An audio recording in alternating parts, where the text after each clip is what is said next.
Welcome to the Nebraska Shoot Around podcast. I'm your host, Jacob Bigelow, men's basketball beat writer for Varsity. And joining me as always is my co-host, Jacob Bigelow, who is a contributor for Huskers Illustrated. Bigelow, how are you holding up recently with the current, version of the program, considering the bad news recently? It's an oddly familiar feeling. It's definitely, I think I've seen this one before, kind of territory. You know, Marty McFly. Oh, this is a great all-time episode. What do you mean? It's brand new. No, it's not. That's kind of the ominous feeling around this basketball program right now. So yeah, Nebraska just can't have nice things. I don't know why. I don't know what has caused it, but anytime you start to feel good about something, something bad happens. And in this case, that something bad is a second season-ending injury within the span of about 10 days, with Emmanuel Bandoumel going down less than 7 minutes into Nebraska's loss at Penn State. And he's done for the year, knee injury. Pretty much assumed that when you saw it happen. It was kind of his leg just buckled under him on a drive to the basket, immediately grabbed at the knee.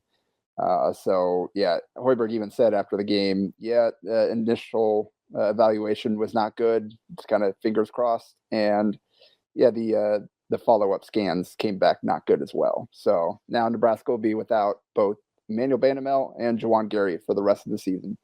Blaise Keita is still dealing with his high ankle sprain, and it's basically an emergency option right now. He's not even going through warm-ups before the games. And Ramel Lloyd Jr. is sticking in his red shirt. Despite his oddly cryptic emoji captioned social media posts over the last month, he's going to stick with the red shirt. So that leaves Nebraska with 8 healthy available scholarship players. And that's not very many. And Hoiberg said going into the game against Northwestern that at this point, Sam Hoiberg is the third string point guard. And we'll touch on more of that later, but not only was he was actually a legitimate rotation player and helped them, but we'll get to that later. Let's start off with that Penn State game. And we're already seeing the impacts of having your 2 best players out of the lineup, because Penn State shot 68% from the field in the second half, and Northwestern shot over 50% from the field as a whole. And Nebraska's defense has now dropped to 47th in KenPom, which is a 13-spot drop from where it was heading into the Northwestern game. If that says anything about how that game went. Nebraska is now 99 in KenPom. So just when it seemed like they were climbing, kind of clawing their way up, back down, flirting with triple digits again, and they are below 500 at 10 and 11 overall. So not a good time. Nebraska is going to have to figure some things out, because the way that they've been working isn't going to, or the way they've been winning, the way they've been competing isn't going to work the same way, as kind of evidenced by these last 2 games, where we start with the Penn State game on the road. We talked about worst venue in the Big Ten, and they went in there and lost Bandoumel 7 minutes in the game and ended up losing 76-65. Like I said, couldn't get any stops in the second half, and had Andrew Funk go off, hit 5 threes, scored 23 points. What was your kind of overall takeaway from the Penn State game? It was kind of, this is going to be an oddly specific reference, and I know this is a Nebraska-centric podcast, but seeing a white kid wearing a blue and white jersey named Funk hitting threes on me made me feel like hitting threes on my screen just needed to be in standard definition on KMTV3 on a weeknight, and it would feel like it was 2004 all over again. Shout out Travis Justice. Shout out Travis Justice. Yes, 2004 was a long time ago. Yes, I was 7, but yes, I remember.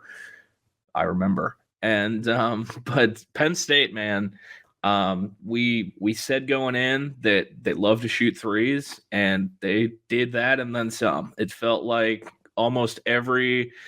They were firing. It was the the Philip Seymour Hoffman and Along Came Polly playing basketball gif, just jacking threes, and they were hitting at a high clip. And then Pickett was you can't say he was a non-factor, but I mean, he wasn't the guy who beat you.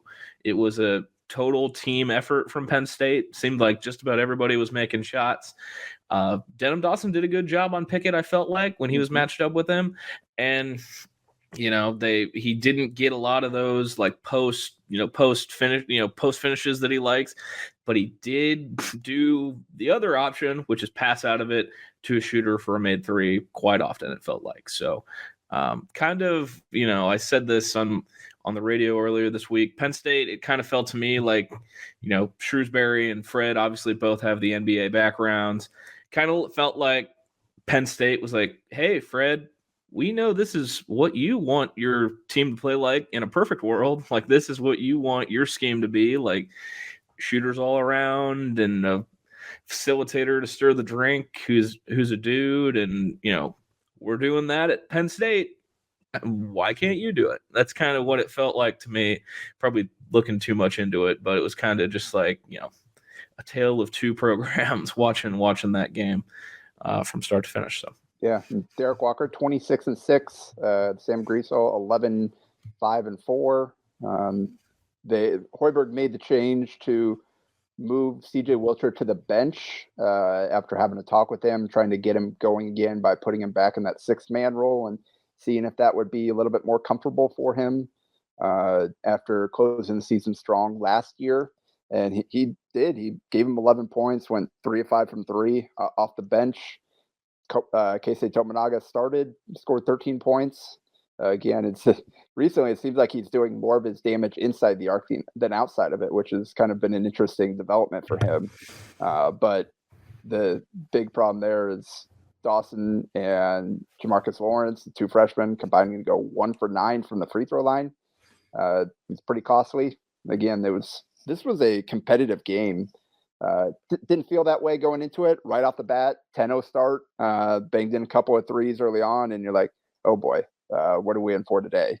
Hoiberg called the timeout, and Nebraska basically the first three shots were all jumpers. Weren't really working too hard to get paint touches and everything. Called timeout and went back out there and got the ball to Walker, and he immediately scored, sparking an 8-0 run. And it was back and forth. They tied it up 12 minutes in at 15-all.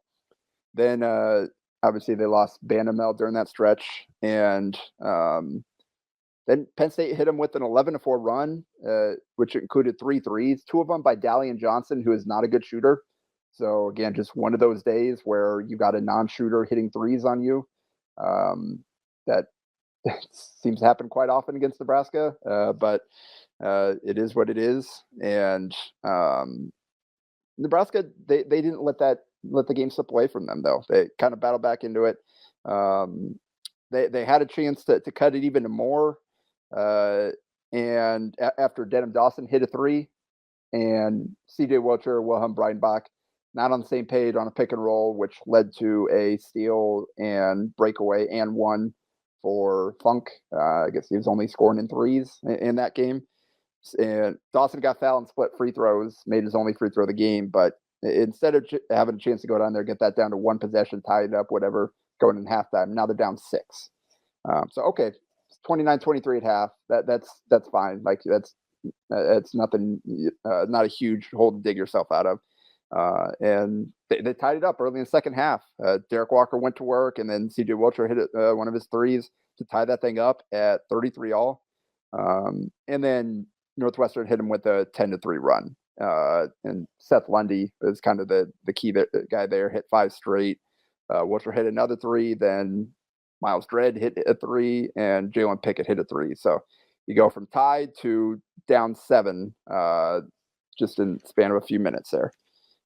And this is, you mentioned Jalen Pickett. They really did do a good job on him in the first half. A bunch of different guys. Like, they switched. It was Dawson. It was Griesel, even Wilhelm Breidenbach. They were doubling. They were trapping. Ended up committing 7 turnovers with 5 assists. Scored efficiently, but only 13 points, I think it was. So it didn't have a huge day, or 12 points and 13 rebounds.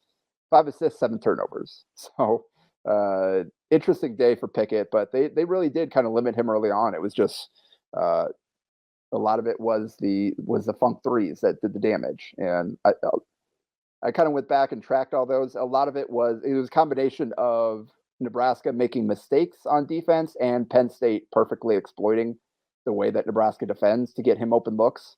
It's just really hard to stay at home on one guy that's killing you with the way that Nebraska rotates and doubles and tries to take away the paint. And Penn State took advantage of that. But second half, Pickett did get going a little bit there. And Sam Griesel hit a hook, that and one hook, crazy. I have no idea how it went in.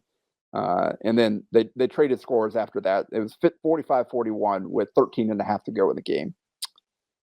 Over the next 10 minutes, Penn State scored on 13 of its 19 possessions, averaging 1.52 points per possession. So Nebraska wasn't that bad offensively during that stretch, but again, giving up 1.5 points per possession, you're not going to make up any ground at that point. They just could not get stops no matter what they did. Penn State had either was winning one-on-one or was making the right move to pick apart Nebraska's defense, staying one step ahead of them. And the Huskers just didn't have any options or didn't have any answers at that point. So they kind of did make a little fake run late to get it down. It was a couple of dunks. Derek Walker dunk off a Keisei Tominaga drive. Sam Griesel dunk after, and Derek Walker scored at that point. So 7-0 run. To get that thing down to 7 with 1:23 to go.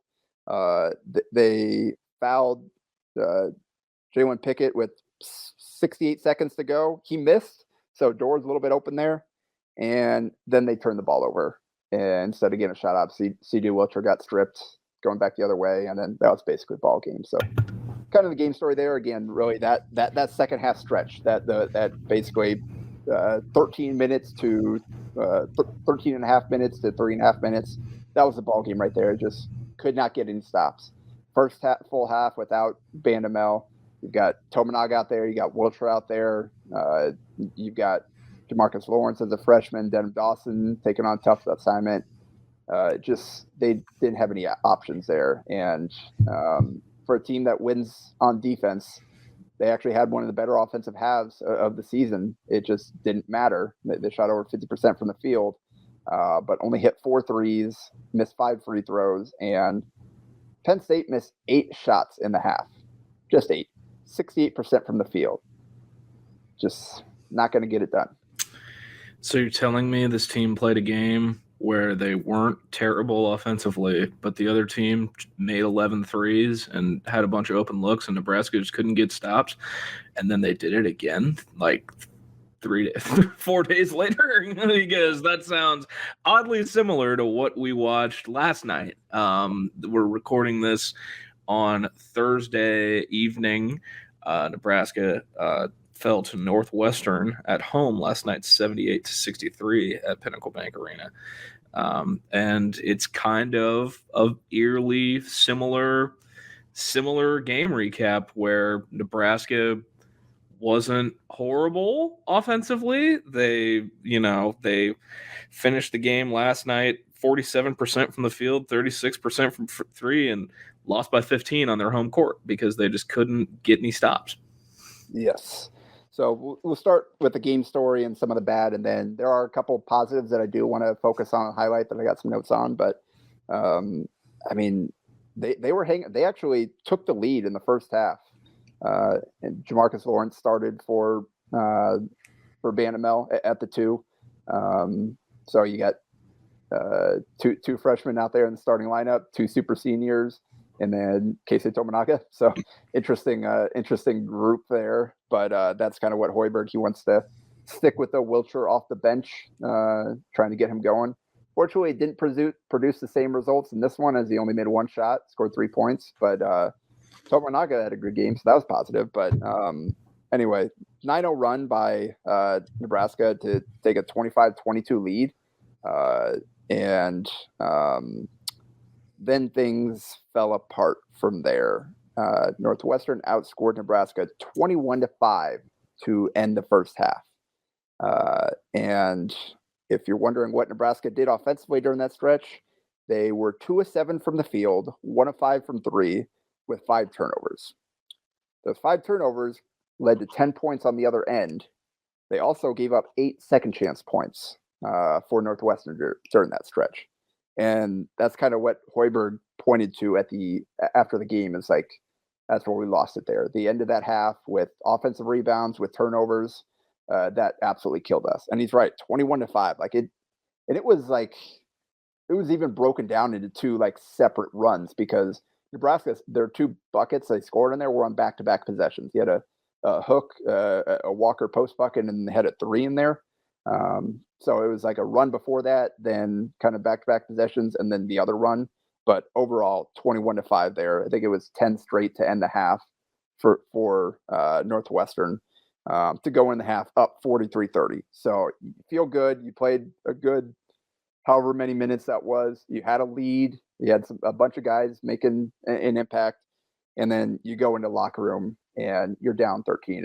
Again, it felt a lot like the Illinois game, where hanging around, you're shorthanded, but you're finding a way to get through it.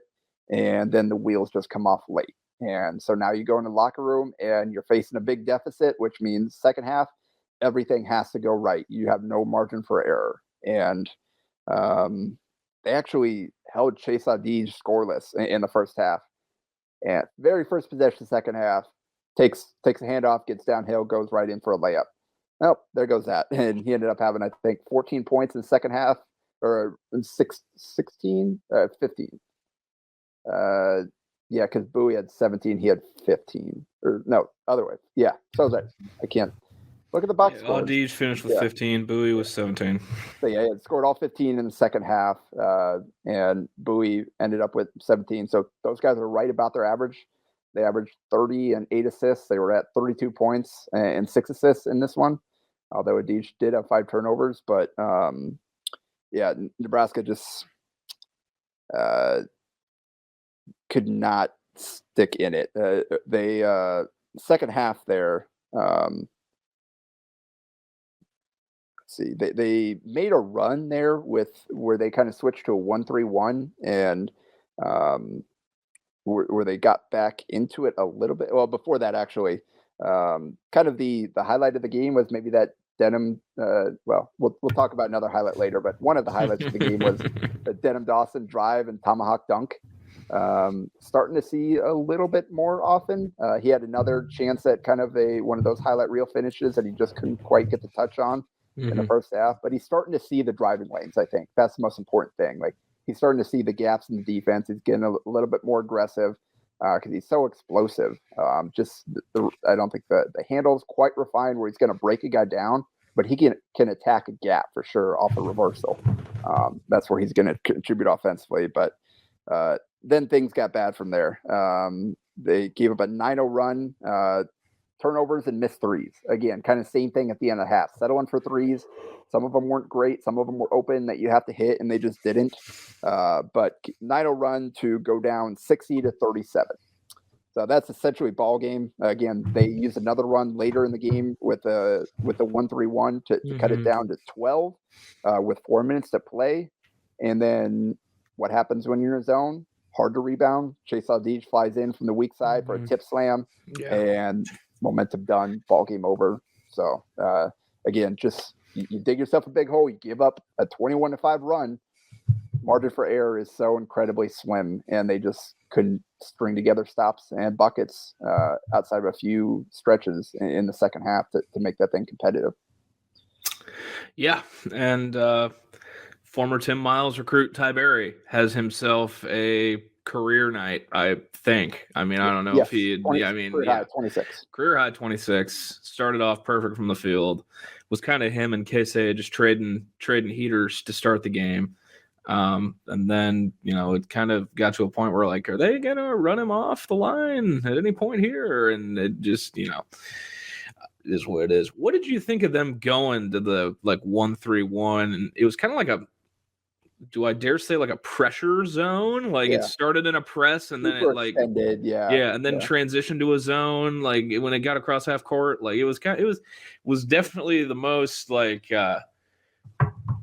definable defense we've seen from them in a while. Like aside from the typical like fly around, chaotic, switch everything that we'd seen so far. Yeah, I think one of the first times they used it, Ty Berry was wide open in the corner. Again, hottest guy in the gym, wide open for a three because I don't know why Sam Griesel was guarding the guy under the basket as the bottom man, and instead of Walker dropping and Griesel flying over the corner. I worked for Tim Miles, so if you want to talk 1-3-1, we can talk 1-3-1 as long as we want. But I don't think people want to listen to that. But so I don't know if that's a case of them being confused about who was supposed to go where or what the deal was. Maybe it's miscommunication for something they haven't maybe gone to a ton. But so that right away is like, oh, yep, so much for that. But then they went back to it later in the game, and it did produce some results. It helped them to make that run. I think that's where we are at this point, watching them over these last three halves. Physically, they just don't they're still having some stretches where they're really they scramble around, they swarm, they cause turnovers. Like there's still some effective stretches of basketball, but when things slow down, when teams are able to calm down and identify the way Nebraska is playing and start to find ways to pick it apart, that's where things break down because they just don't have the individual defenders. Like it's getting easier and easier for teams to find weak points to attack in the defense. And that's a lot of what these last two games were. A lot of Barry's buckets. Like they had a few busts where you left them wide open. But some of his buckets were just tough one-on-one buckets where he went and finished through Casey. He went and unfortunately Casey, as good as he's been offensively, he's been on the receiving end of a lot of these buckets these last two games where the other team has made some runs. And kind of felt last night like Northwestern was kind of like, let him have whatever he wants on one end, but go at him on the other. Like it was kind of like just the ultimate, like, it's like if someone not named Griesel or Walker is taking a shot on offense, we're good. And then on the other end, if you're a ball handling guard, you know who to go at. That's kind of how it felt. And fortunately, Casey's not the only mark on the defense right now. And depending on when you start going to the bench, there might be multiple guys that you can pick on that way. So it's getting tougher to cover up for your weak, poor defenders. Yeah, I mean, and like we said, they're down to 8 available scholarship guys. There's a point last night where the coach's walk-on son had more points than the two go-to guys on the team. He also, we're not going to dog Sam. We're going to give Sam credit. He was actually really effective in his time that he was there. He was on the court, finished plus 11. The old Johnny Trueblood, Johnny's not dead, but I'll call it the Johnny Trueblood Memorial plus minus in-state walk-on award. It seems to be a common occurrence. Shout out Johnny. Now on staff at the University of Hawaii, enjoying a little bit of a change of scenery from the Midwest. So shout out Johnny. Whenever I think plus minus, I think Johnny Trueblood, but that was and like Hoiberg again, sometimes he'll toss out like, oh, guys got to be ready. He's talked about, Derek Walker and Blaze Cato got to work on these two big lineups, and that never really, like, you knew even when he's talked about, like, that's not going to happen. You kind of feel like, oh yeah, it has to be ready, emergency, like third string or whatever. I did not expect Sam Hoiberg to get 17 minutes in this game, but not only did he give him 17 minutes, he gave him 17 productive minutes. Like he made a handful. Like I marked down 2, 4, 6 plays here where he just like impactful plays. The first one, the Wilhelm Breinbach driving for kind of out of control shot off the basket. Chase Adige turns his head, ball watches. Hoiberg went straight to the basket for that little midair catch and finish off the glass for the putback. Again, taking advantage of a mistake. It's a great read from him and great effort play. He attacked a closeout for a baseline drive, jump stop, and kicked it back to Demarcus Lawrence for a 3. Really, it's a great play, a really good read, made the exact right play that he needed to in that situation. came from the weak side, got outside of the charge circle, and stepped in there and took a hit on a baseline drive and kick. Like that's like with the way Nebraska's defense is, that backside guy has to get there, has to get all the way across the lane, has to be an obstacle to the rim there because they're chasing you to that baseline. And he did a great job of getting there and taking the charge. I don't know if it's a great call. Might have been leaning a little bit at the end there, but we'll take it. Then he had that nice little give and go with Derek Walker where he passed at the high post and then immediately cut to the basket. Walker hit him for a finish on the right side of the rim. Then he went and grabbed an offensive rebound on Derek Walker missing a free throw, kicked it back out, got him an extra possession. Actually led the team with 6 total rebounds, which not great that you're listed at 6 foot walk-on freshman is leading you in rebounding in 17 minutes on the court, but that's what happened last night. And then kind of the final play was grabbed a defensive rebound, pushed it ahead. They never really stopped the ball. Barnheiser kind of picked him up, but was running with him, and he just kept going. And nice little extension finish, got into his body, put it up with the left hand in and off the glass. So again, just 6 impact plays that he made that weren't. It wasn't just a case of he was just out there eating minutes. He actually positively, like you look at, he was plus 11. Part of that was he was on there for that 9-0 run late, but he was making plays. It wasn't simply a case of him eating up minutes and being on the court and not touching the ball. Like he looked like a legitimate rotation player out there and played well. I don't know if this is something that you can rely on. Like they're not going to get this every single game, 6-6, plus 11 from Hoiberg.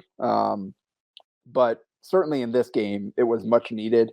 He had his number called and he produced. So credit to Sam. It's definitely something worth highlighting in this. And the other thing worth highlighting in this is the Keisei Tominaga start to the game. Scored their first 12 points, had 15 was it in the first half.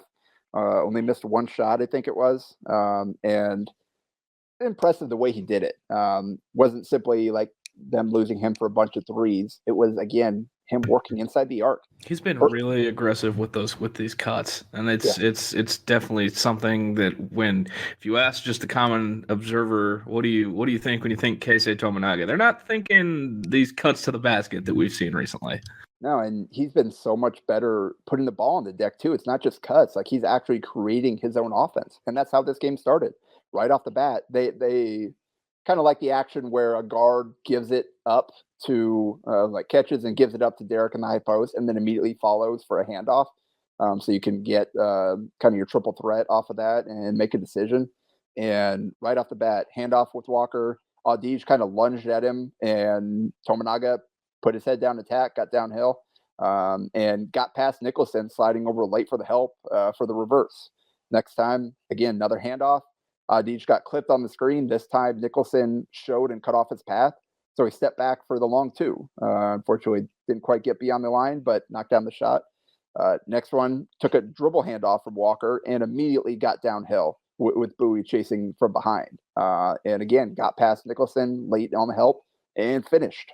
They ran that little blob play where he set the kind of the back screen and Bowie switched and Barnheiser was out of position to cover up, and Keisei read that and immediately dived to the rim after setting the screen, catch a little midair catch and finish. So again, hasn't even taken a 3 yet because the one jumper was a long 2. And then another one, handoff, turned the corner with Audij chasing, made the right read, got downhill, and got fouled by the help defender. He did miss a free throw, second miss of the season. I don't know what's happening. Starting to slip there, Keisei. Only shooting 93% now. It's the Kugler jinx. Exactly right. Yep, it's the Kugler jinx. When Kugler's in the building, missing them. Well, he mentioned it too. Mentioned had only missed 1 free throw in between because he made the first, missed the second. And I watched, going back on my rewatch, I listened to Kugler and Baugh, and Kevin. He did it. And then Sam Griso got a steal off a rotation, kind of pushed it ahead. Keisei immediately sprinted up to the corner.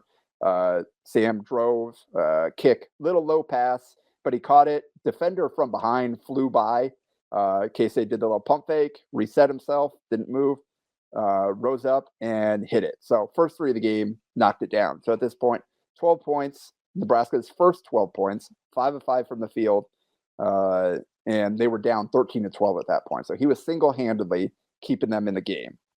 And subbed out at 12:59, came back in 2.5 minutes later. They were down 20-16. Finally missed his first shot on back cut, and Barnheiser from the weak side slid in there and blocked the shot. But next time he touched the ball, Demarcus Lawrence took the handoff, got a piece of the paint. Barry helped off Tominaga, and Lawrence made the right read, kicked it out. Tominaga buried the three. So there's 15 points there. Then next time, Tominaga got a steal and pushed it ahead, and saw Lawrence running with him. Really nice pass to return the favor. Kind of put it on the money in the shooting pocket for him on the move. Knocked it down, tied that thing up at 22-all. And then off a steal, this was kind of the other highlight that I was talking about, where obviously he's hot at this point, hit almost everything he'd taken. The one thing that we hadn't seen yet was a three from the logo. And so they got a steal, push it ahead.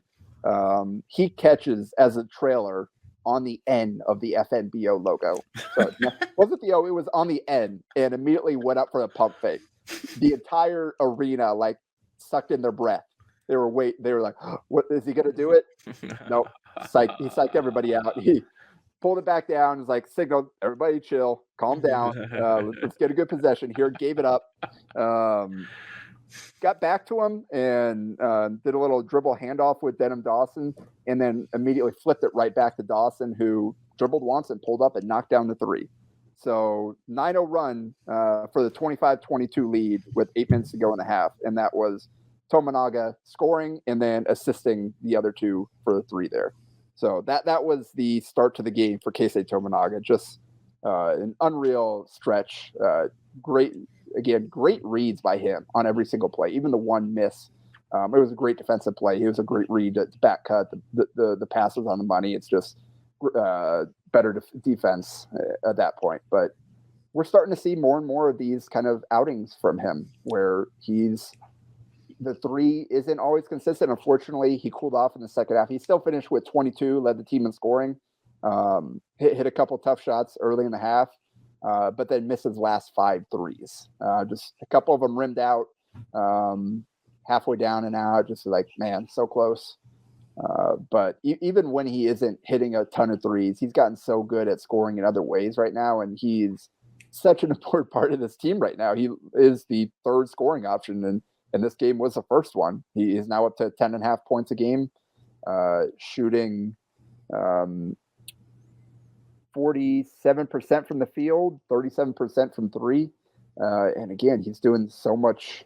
I did not see him becoming this kind of player from what I saw last year in terms of his ability to score inside the arc, where he's shooting 58% on 2-pointers.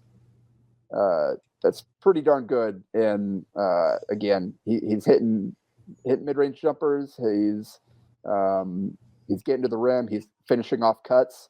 So it's just a case where he's evolved into a smarter player. He's taken – there's still a few threes like, what is that? Or trying to draw a foul or a heat check type of deal. But overall, he's just evolved into a very good, very important offensive player for this team. And when he's on a heater, he's really fun to watch. Yes, indeed. He's got more energy than just about any other part of the program or anyone associated with it at this point. So, I mean, if more people could have energy for the game of basketball like K-State, there'd be a lot more enjoyment of it going on around here, because that dude is always smiling. He's always full of energy. That close-up shot of I forget if it was the Ohio State game or the Penn State game. It was one of them where he took it to the rim, got fouled, and got the and one. It's just the close-up shot of him laying on the ground screaming, like just him, like after he got fouled, just like just screaming at the camera. I'm like, that is perfect. So, completely agree with you. Did not see this coming from K-State, but it's definitely one positive thing to take away from. Yep. The other positive was the play of Demarcus Lawrence, who finished 12 points. Only other Husker besides Tominaga double figures, went 4 of 8 from 3. I thought he 3 assists, only 1 turnover. I thought he made a few really nice passing reads off the dribble. There was one play, I think I mentioned to you when we were watching it there, but drove from the right wing, got in the paint, and perfect read. He read where the help defender was dropping to the corner, made the skip across to, I think, Wilcher on the wing, midair. It's a great read, put the ball right in the money for a 3 there. So just, again, continuing to progress. That's something that they're going to have to see down the stretch of the season. Between Denham Dawson, and Demarcus Lawrence in particular. At some point, you'd like to see it for Wilhelm Breidenbach, who had that nice little stretch in the middle of the season, but has really fallen off since that point. Like, you need to see these guys start to show you something. These guys are going to be back last year. Keisei is, like, at this point, you feel good about what you're going to get from Keisei. Now it's got to get to that point with somebody else that is going to be back next year that's going to play an important role. So you can kind of hit the transfer portal, find the right fits, find the guys that can play with those, can get the most out of the guys that you're going to have back and the guys that you're going to build around. So that's kind of these last 11, 12, however many games they've got left here. That's the key, is you got to see those. At this point, they're being thrown in the fire. There's no choice. It's not the best for the team to throw freshmen out there maybe before they're ready, but you need them to play. You don't have any other bodies at this point. So the flip side of that is it's valuable experience. And now let's see, what can they do with it? Can Demarcus Lawrence become a guy that you feel good about heading into next year? Can Denham Dawson become a little bit more consistent as an offensive player to be a more complete guy that you can rely on for more than 10 minutes here and there? Can he be a 25-minute a game type of guy? Like, that's what the stretch of the season is all about. And we talked about the defenses earlier on. They're going to have to find a way to have success on the defensive end. Like, you built your identity, you built your success around this particular style of basketball. And now the 2 guys that were the key to that are gone. So it's gonna have to get more creative. They're gonna have to mix it up with the various zones. Try mixing that 1-3-1. Maybe again, just something that you're not playing the same way an entire game, where defenses or opposing teams can settle in and figure out, all right, now we're going to start picking you apart.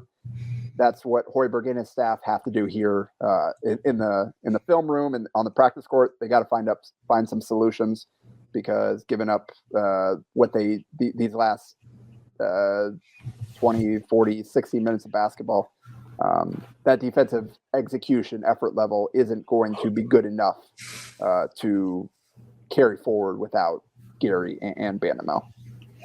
Absolutely. So now looking ahead, they are leaving to head out east to take on the Maryland Terrapins. That game is on Saturday afternoon, 3:30 game on Big Ten Network. Maryland, in year 1 under longtime Seton Hall coach Kevin Willard, have, like the rest of the Big Ten, been a little up and down.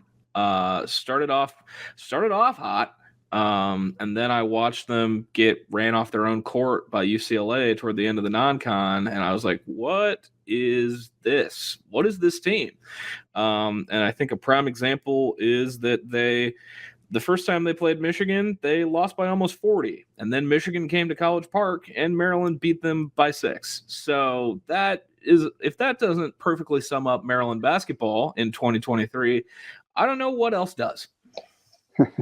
Yeah, it's they're sitting at 13-7, 4-5 in the Big Ten. They are 33rd in KenPom, defense first. Another team 29th in defense, 55th on offense. So not a good 3-point shooting team, 30.5%. So that's good if you're Nebraska looking at that. We said similar going into last night. So that is the issue. Indeed it is. And they're pretty good inside the arc, shooting almost 54% on 2-pointers. They're above average in taking care of the ball. There's a little above average in offensive rebounding, a little above average you get to the free throw line. So not a great offensive team, but outside of 3-point percentage, they're just kind of decent at everything. Defensively, they're 28th in effective field goal percentage allowed. So they defend both threes and twos well. It's going to be hard to score against these guys. The upside is that it's really like a 6.5 man team in terms of guys that are going to like really contribute for them. They don't have a lot of depth.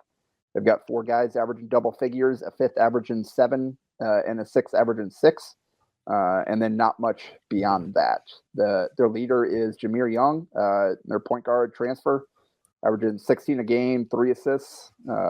Again, not a good 3-point shooter, but he's taking 4 of them a game. So got to hope.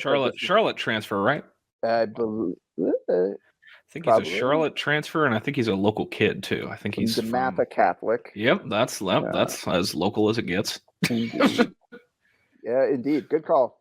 Charlotte averaged 20 a game at Charlotte last year. Gotcha. The year before. So kind of a score-first point guard there. Not a great shooter, but a guy that can get to the rim, that can get fouled, can hit the free throws once he gets there. Be interesting to see kind of the matchups, how they handle that. Dante Scott is a beast. He's not shooting the ball as well as he's capable of this year. He's actually had a down year. He was really good 2 years ago, but big, strong guy, really good athlete, capable of going out there and having a big game, dropping a double-double, hitting some threes on you. Hakeem Hart, 11.5 a game, 3rd leading scorer there. Julian Reese is a young guy that's gotten better as a sophomore. About 10.5, 6.5 a game, 6'9", 230. So those are kind of the 4 main guys that are going to do the damage for them. And I'm trying to remember Reese, what was it? Looking at his game log from last year, because he was a pretty decent recruit, if I recall. I always look something up before you go live. Yeah, I think that he's another. I think he's another. That's right. He's another local guy too. I think he's a Baltimore kid, if I remember right. He had 13 points in against Nebraska and PBA last year. He was a 4-star, 44th overall player in his class, 10th at his position. So. I remembered him doing some damage last year. Like, who's this guy for them? Because he didn't play as much as a freshman, but been a key piece for them now this year with Qudus Wahab back at Georgetown. So that's kind of Maryland's. It's going to be a tough test. Again, any test is going to be tough on the road for Nebraska at this point because they have not had a lot of success there. And fortunately, they are going to be on the road for the next 2 because they aren't coming home after that. They are going straight from Maryland to Champaign, where they will have a rematch with Illinois. KenPom predicts Nebraska to lose both these by 10, sub 20% chance of victory, which, I mean, that's kind of about what you'd expect at this point. We won't dive into Illinois previewing too much because we've already seen them. We've already kind of given our spiel. Just somebody's got to guard Terrence Shannon. You don't want to hear us talk about TJ Shannon again. Yeah. We did that a lot already. We're not going to put you through that. I will say, though, there are some interesting Big Ten games this weekend. It's still – we can do a quick general Big Ten talk and get out of here. Purdue still with the 1 loss on the year to Rutgers. Rutgers holding steady in second. They beat Penn State by 20 the other night after Penn State coming off the aim at Nebraska. There are some interesting matchups this weekend. We record this on Thursday with Iowa, Michigan State, and Purdue, Michigan coming up. Then after the Nebraska game, I'm really intrigued, not just because of my personal ties and because of the ties of our guest from last week, but Indiana, Ohio State in Bloomington on Saturday night. We'll definitely have my eyes on that. Sunday, the Michigan State-Purdue rematch. Michigan State kind of had Purdue on the ropes in East Lansing. Obviously, going into Mackey Arena, that's a completely different beast, but it's always fun to watch Izzo and Painter try to go at each other. So that's on Sunday. And then on Tuesday, Tuesday win Nebraska and Illinois. Following that up will be Northwestern Iowa. That's going to be Northwestern's second makeup game from their COVID pause. And I think, what did Collins say? They got 6 games in 16 days, and it started with that Wisconsin game coming off the week-long break. Iowa kind of looks like a completely different team since they got it handed to them at PBA back at the end of December. They've kind of flipped some kind of switch, it looks like. Obviously, Mark Titus did hand deliver a W to Columbus for Ohio State over the weekend. You heard that here first or on his show, depending on which show you listen to first. But he did hand deliver a win to the Buckeyes. So that's kind of the look around the Big Ten. Right now, your top 4 in the standings are Purdue, Rutgers, Michigan, and Northwestern. Those 4 teams would obviously get the double bye in the Big Ten tournament. Michigan being up there when no one's talking about them. They haven't really beaten anyone, and they aren't even considered a bubble team looking at March. But here they are 3rd in the conference standings. I wouldn't expect them to finish in the top 4 by the end of the year. That's just my hunch, though. Yeah, sitting there at 11-8, but 5-3 in the Big Ten. Yeah, they weird team. I really don't know what to think about that program under Juwan Howard. But yeah, it's Big Ten. The kind of stretch run here will be interesting. Can anybody knock off Purdue, or are they just going to run away with this thing? I don't. At this point, I don't know who the second best team in the conference is. It's Rutgers by record, and Steve Peichel is a great coach. I'm not overwhelmed by the talent level on that roster, and some of the rosters with a little bit more talent haven't been able to be consistent. So, it's Purdue and then everybody else in the Big Ten. Yeah, we don't get Purdue Rutgers round 2. I wish we got Purdue Rutgers round 2 at the rack. That would be something to behold. But and then there's Indiana, who they got Race Thompson back, but they didn't have their coach, and they still had to battle to get past Minnesota at the barn last night. But it appears they may have turned a corner, or can't really tell, but there is a chance I may be in the building for IU Purdue in a couple weeks. You heard that here first, but I might get a taste of that rivalry firsthand. But that we'll see. We'll see how both teams are looking when that game comes around. But yeah, that's our look around the Big Ten. That's our recap of the last 2 games for Nebraska. We know it is not exactly rainbows and sunshine and butterflies around the program, but we appreciate you guys tuning in to listen to us talk some ball with you. I appreciate all the good feedback we got for last week's episode with Titus. I feel like we could have probably talked for another 2 hours with him, just shooting the stuff about Big Ten basketball and telling stories. That was really fun. That was a bucket list kind of interview for me. So appreciate everyone who tuned in and enjoyed that. And if you're back again this week, we appreciate you just as much. So what are you plugging? What are you plugging this week? Just hailvarsity.com. I'll continue along with our coverage. See if there's anything worth diving into a little deeper. Typically, I obviously rewatch all these games and go in depth here on the podcast. If Demarcus Lawrence starts to show something, if Denham Dawson starts to show something, maybe I can kind of go a little bit deeper into the film on that, see what's happening there. But beyond that, just kind of typical. I'll have your game preview, game coverage, all that at hailvarsity.com. Stay tuned for all of our coverage over there at Hail Varsity. We've got plenty of football stuff coming at you now.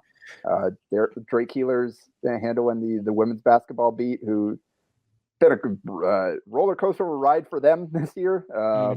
But there's still some things to be excited about with what's happening over there. Yeah, just stay tuned to Hail Varsity for all your Huskers coverage.